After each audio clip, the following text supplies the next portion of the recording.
Senator Collins. Thank you, Mr. Chairman. Dr. Hepburn, particularly in rural states like Maine, patients with serious mental illness all too often lack access to the care that they need. And as I look at federal policies, at times, federal policies exacerbate the problem of access. We still don't treat mental illness the same way we treat physical illness in this country from the perspective of federal reimbursement policies and programs, which is pretty stunning in this day and age. You mentioned that Congress recently passed Senator Cardin's bipartisan bill, which I was pleased to be a co-sponsor of, which extends an important demonstration project that helps address the psychiatric bed shortage that Ms. Blake has talked about and improve access to critical mental health care services and support. Maine is one of the pilot states under that program and has already seen very promising results because federal Medicaid matching payments are being allowed for freestanding psychiatric hospitals for certain emergency psychiatric cases. Similarly, the Cassidy-Murphy bill, which I've co-sponsored, would go further by lifting the IMD exclusion for psychiatric patients with an average length of stay of 20 days or fewer. That should help more people get the assistance that they need. Could you talk a little bit more about this issue and how the restrictions on Medicaid funding to freestanding psychiatric hospitals affect access to care? Yes, thank you for the question. Access is a major issue.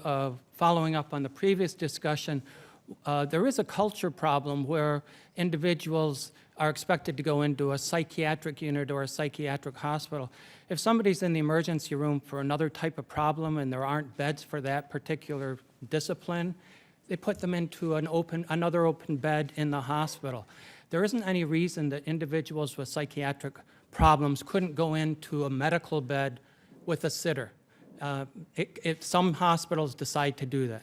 That's one answer. The second is increased use of technology may be another way to reach the rural areas.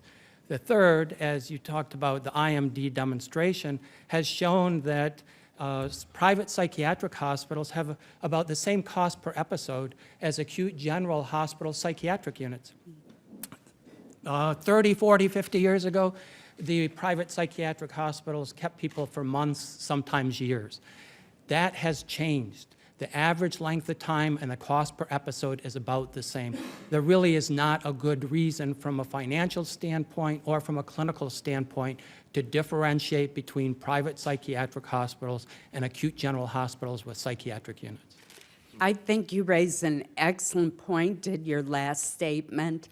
It's as if the practices of the past are dictating the reimbursements of today despite changed circumstances. And as we've talked to the administrators and psychiatrists, staff, families, and patients at the one of the psychiatric hospitals in Maine, which is part of this pilot project, they are seeing exactly what you've said. They're not keeping people forever. They're not abusing it, but they're allowing people to get the care that they need because it's being reimbursed for those individuals who are in the age span of 19 to 64, I think it is, that now cannot get reimbursement. Doctor.